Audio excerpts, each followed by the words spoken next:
Karen didn't just call the cops on me. She called them right to my front porch, while my wife was brewing coffee and the flag my father raised was catching the morning breeze off that old maple tree he planted back in '68. The irony. She wanted us properly enrolled in an HOA that didn't even cover our property. She wanted dues, fines, and the power to tell me what color my own barn should be. She wanted control. What she got instead was a porch, a stack of deeds, and a federal badge she never saw coming. It started with a letter taped to our front gate. "Welcome to Clearbrook Meadows HOA," it said. Like we'd just wandered into their kingdom by mistake, we hadn't. My dad laid our foundation, stones long before that subdivision even existed. Our home sat outside their lines. But the new board president, Karen, had big plans to unify the neighborhood. Sounded friendly enough until the bill showed up. $180 a month, retroactive. Approved mailboxes. Approved paint. Approved landscaping. And according to her, my father's flagpole was now non-compliant. It felt like watching someone scribble over my family's history with a permanent marker. I called the number on the letter. A cheerful voice answered to cheerful. "This is how we maintain harmony," she said. Harmony, in her mind, meant a row of matching houses. Blinking under identical porch lights, I told her we weren't in there. HOA, she said we were encircled by it, like property. Lines could bend just because she believed hard enough. I tried to stay polite. You know how it goes in small towns, same grocery store, same school events, you pick your battles. 2 days later, another letter landed in the mailbox. This one used the word delinquent. That word hit harder than I expected. My father raised me to pay my bills, keep my word, and never let anyone take what isn't theirs. Seeing delinquent printed next to our family name felt like someone slapped my dad's memory right across that mailbox. Alana, my wife, read the letter quietly, then took a long breath. She's steady like that. Reads before she speaks, and when she speaks, folks listen. She works for a federal agency, nothing flashy, but serious enough that her ID carries real weight. Around here, we don't lead with titles. We lead with handshakes. Still, she slid the letter into a folder with our survey maps and the old recorded deeds my dad kept in plastic sleeves. "We'll handle it," she said softly. Her tone calm as the spoon tapping her coffee mug. I figured maybe a face-to-face talk would clear things up. So I invited Karen over. She arrived 30 minutes late, sunglasses big as hubcaps, clipboard clutched like a courtroom file. The moment she stepped onto the porch, she scanned my property like a realtor checking for flaws. "We're not in your HOA," I said. Handing her copies of the deeds, she smiled condescending, like I'd handed her a crayon drawing. "Oh, we'll get this sorted after you're registered," she said. "Compliance first, paperwork later." Then her eyes drifted toward the flagpole. "That has to come down by Friday." Something in me just cooled. That pole isn't metal, it's memory. It's my dad's hands, the mornings he'd raised that flag in silence. And the last thing he polished before cancer took his strength. I didn't yell, didn't even frown. I just said no. By Wednesday, a fine showed up. By Friday, a threat of a lien-on property they didn't even own jurisdiction over. And by Saturday, a sheriff's cruiser pulled up at the end of our drive. I'll admit my heart sank a bit. The deputy stepped out, hat tilted against the sun, decent guy by the look of him. He wasn't here to pick a fight. He was here because someone had made it sound like we were breaking the law. "Afternoon," he said. "Afternoon," I answered, handing him a glass of cold water. My dad used to say, "Treat the person in front of you like a neighbor until they prove otherwise." Karen rolled up right behind him in her pearl-white SUV, parking halfway in our ditch like she owned the county. She stormed up, clipboard in hand, and waved her HOA bylaws like they were gospel. "It's simple," she told the deputy. "They're within our perimeter. They must comply. Flag, mailbox, dues, all of it." The deputy glanced between us. "Sir, do you have documentation?" I lifted the folder. Plenty. That's when Alina stepped out to mugsofcoffee.com as a Sunday morning. She handed one to the deputy.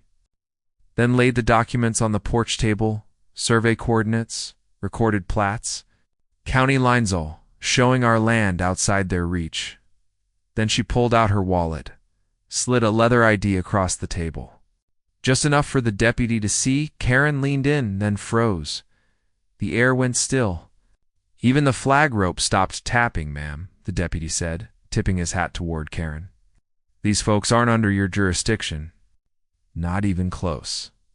Karen blinked, jaw tight. We were told by our legal chair. Elena's voice stayed gentle but carried weight. You were told wrong, and calling in a false claim isn't how neighbors talk. The deputy nodded slowly, scanning the papers. Looks clean. I'll file the report.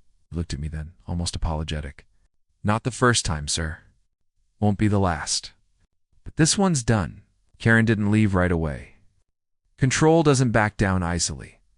We can still enforce community standards. She tried again. For property value, for harmony, I looked her square in the eye. For harmony, I said, start by reading maps before crossing them, and maybe knock next time before taping things to someone's gate. She stiffened. You'll regret this when the board meets. I shook my head. My father taught me, protect your home, treat folks fair, pay what you owe, and never pay what you don't. You'd think that'd end it? But 2 days later, we woke to the sound of an electric trimmer. Some poor landscaper hired by the HOA was edging along our ditch line like it was part of his route. I jogged out, waved him down. He looked startled. They told me this was your HOA maintenance. Said you were behind on dues. He was just a kid trying to earn a living. I paid him for his time, gave him a copy of the map, and told him to steer clear of this mess. He thanked me like I'd thrown him a life preserver that afternoon. We mailed a certified packet copies of plats, titles, the deputy's report all to the HOA and their attorney. No threats, just facts. Facts hit harder than fists ever will. A week of silence. Then an email not from Karen, but from their lawyer. After review, it said, we acknowledge your parcel lies outside Clearbrook Meadows HOA and has never been subject to the association. Just like that. No apology.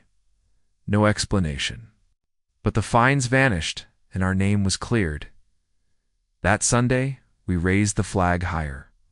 Not in spite, but in peace. The rope clinked softly against the pole. The cloth caught a gentle wind. Across the road, old Mr. Kincaid, Vietnam vet, quiet as a creek, stood and saluted. That meant more than any email ever could. A few weeks later, we ran into Karen at the grocery store. She was pretending to read cat litter ingredients until she noticed us. I didn't know your wife worked for the federal government, she said, voice suddenly humble. If I had, maybe we, Alina smiled. You didn't need to know that, she said. You just needed to read the map and treat people fair. To Karen's credit, she nodded. Not quite an apology, but maybe a start. Life settled back down after that. The barn kept its weathered red. The mailbox stayed the one my dad painted for my mom on their 25th anniversary, little blue morning glories still curling along the side, and the flag kept breathing steady above our porch. Elena's badge stayed tucked away right where it belongs, quiet. Like truth that doesn't need to shout, here's what I learned. Some fights aren't about money or mailboxes or even HOAs. They're about respect, about keeping your home your home. If you don't stand for what's right, someone else will redraw your lines for you. HOAs can be useful when they remember who they serve. But when they forget, you stand up. Not with rage. With paper. With patience. With pride, now on quiet evenings. You sit out there with coffee or sweet tea, if the day's been long, and watch the kids pedal by. The maples cast those same long shadows my dad used to mow beneath. Every so often the flag rope taps the pole. Small sound. Big memory. the kind that straightens your spine without you even noticing. So if you ever find yourself in a fight like this, start with kindness. Offer the glass of water. Invite the talk. And if that fails, let truth do the talking. Because home isn't just where you live, it's what you defend. That night when the email came through, Lena printed it and slid it into Dad's old folder. For the record, she said with a smile. We sat shoulder to shoulder on that porch, watching the flag rise and fall in the quiet air. The porch light clicked on by itself. The maples whispered. And somewhere down the road, a dog barked twice and went silent. Home. When someone tries to wrap your home in rules that aren't yours, answer with facts and decency. If that fails, stand taller. The right kind of quiet courage travels farther than noise. Ever stood up to an HOA bullier, a neighbor who overreached? Tell me below. I read every story. If you believe some fights are worth having, hit subscribe and join our porch stories.